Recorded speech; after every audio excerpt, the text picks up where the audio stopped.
What's going on is Anton from AntonDaniels.com. I appreciate you guys for continuing to rock with me.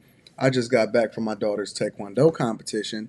And then on my way back, somebody sent me this article. So I'm going to share my screen with you guys for just 1 second so that we can evaluate this, have some uncomfortable conversations. And then you guys can let me know what you think in the comments. But it's saying that Lil Nas X is not only requesting, but apparently been granted some form of an audience to add Bussy to the dictionary. Let me read through this really quickly. Saying Pride Month is Lil Nas X's time to shine, and he's doing everything he can to capture Twitter's attention. Just a few days ago, the 23-year-old... How can a 23-year-old have so much power? I'm amazed. The 23-year-old sent out a special request for a popular LGBTQ phrase to be added to the dictionary, and now he's debuted a bold new hairstyle. He wrote, "Will you come with me to Pride?" As his 7.7 million followers, and a caption of a photo dump, which finds him snapping selfies, driving around, having swapped out his usual dark hairstyle for golden blonde curls. Look at this guy. Look at this grown man walking around acting insane. So apparently this is the photos that he put up. And Jesus Christ. This is so not a joke. Look at this. I bet y'all taking back the whole idea of supporting and rocking with Old Town Road now. Ain't you? Ain't you? You're really bothered by it now. So this is what he put up. He got the nerve. Well, I guess he can, right? He's Obama's cousin, right? Because one of the things and the key things that I always highlight to all of these blackity black people that's always looking for representation is that, isn't it funny how the person that you want to represent you actually did the thing that was against your best interest by making sure that he highlighted and he championed causes for a group of people that took over the alphabet. They also took over all of the colors of the rainbow. And then on top of that, completely ignored what you think. Think about this for a minute. The person that we always want representation, right? Not even we, right? Because I don't consider myself a part of this group. I rock with people based off of good character, but at the same time, there's some basic principles and some things that we need to highlight and emphasize as we go through, right? But y'all always want representation, and then representation came in the form of this. And so now you're saying that your problems are being ignored because they're spending so much time championing things that you're against. Because most people are conservative. Most black people, regardless of how they taught to vote or whatever, how they move in their lives, they're conservative. They have conservative ways and principles and so on and so forth, except for running in the Victim Olympics, right? But think about that, right? Now, that person championed, highlighted, and advocated for everything from the alphabet community. And so this is what you get now. And so in response to the tweet, because he wrote, his Pride Month is really important for the government, finally takes a stand and add Bussy to the dictionary. Foolishness. Wake Up, Dictionary.com responded and said, in response to the artist's tweet, Dictionary.com wrote, "We added WAP to the dictionary," which is absolutely stupid. So anything's possible. He took a screenshot, shared it to his page, and then he had the little Obama thing or whatever. I mean, the LeBron James thing, so on and so forth. And this is, honestly, this is absolutely egregious, and this is y'all king. This is, you know what? I don't understand how we just continue to go down these dark roads and won't truly take accountability for our actions, and that this is our fault.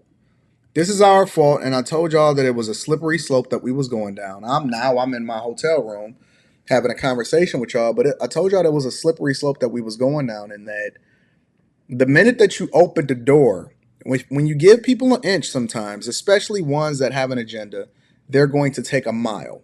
They're going to kick you in the face, and they're going to make sure that they bust open that door. You not only open the door to acknowledge something that wasn't even needing to be acknowledged, but you also open the door for them to come through with size 12, size 13 foot shoes and stomp all over your carpet, stand on your bed, do the Dave Chappelle, and then walk out and kick you in your face as they leaving.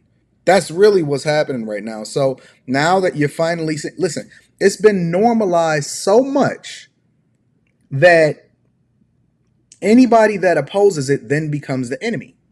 And somebody got to say it, so it might as well be me, because I say what I want to say. I don't really care about what other people think, right? It's unfortunate that we're now in a space to where this has become so normal and normalized to where the actual right thing for us to do, and I'm talking about from a principle perspective, because let's be clear, this is a country that is based off of the foundation, and a lot of our rules and laws are based off of spirituality, and Christianity is one of the founding principles of it. Whether you like it or not, it is what it is. But everybody is coming in, and everybody can say whatever it is that they want to say when they want to say it. And so now you have the governor of Florida, and he got to fight Disney, and he got to fight these large corporations because nobody in a national White House. And let's be clear, when you see the fall, the way that America has really fallen from a moral perspective, and we just letting anybody do anything that they want to do when they want to do it. When you see the fall like this happens, it's our fault because your leaders are largely a reflection of you. Everybody that said that they didn't want to vote, everybody that said that they don't care, they don't want to voice, I don't want to see you complaining. Now, obviously, it's much bigger than that, but even the things that you can do, even if you a sucker and you want to stay silent, you still don't do. And so this is the result of it. This is what you get. You get him advocating for and dictating laws and policies with his 23-year-old brain that might not even be fully developed yet. And so I don't know. I'm absolutely positively disgusted by it. I'm gonna be real with you.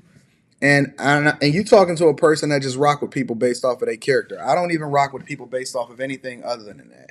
So when I see something like this happens, because I believe that whatever it is that you're gonna do, in your bedroom, I can't go in your bedroom, so it's not like I can make you stop or anything. But at the same time, I still have standards and ways in which I operate and things that I believe also, and I believe that it's absolutely wrong. In the same way that I think that adding WAP to the dictionary is wrong, is the same way that I think that even considering something like this is absolutely egregious.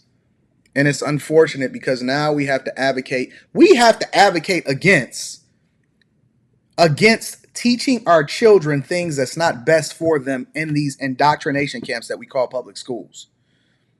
And I'm fortunate enough to have, my daughter moving away to where I can put her in any school that I want to, and so on and so forth. But the overall society, we have a responsibility to overall society to then do something, stand up, say something, use your platform for something other than just trying to make money. It's about actually having a message that resonates throughout the world that may be in your best interest long term, because one day your kids is going to have kids and so on and so forth, and they're going to have to suffer through this nonsense.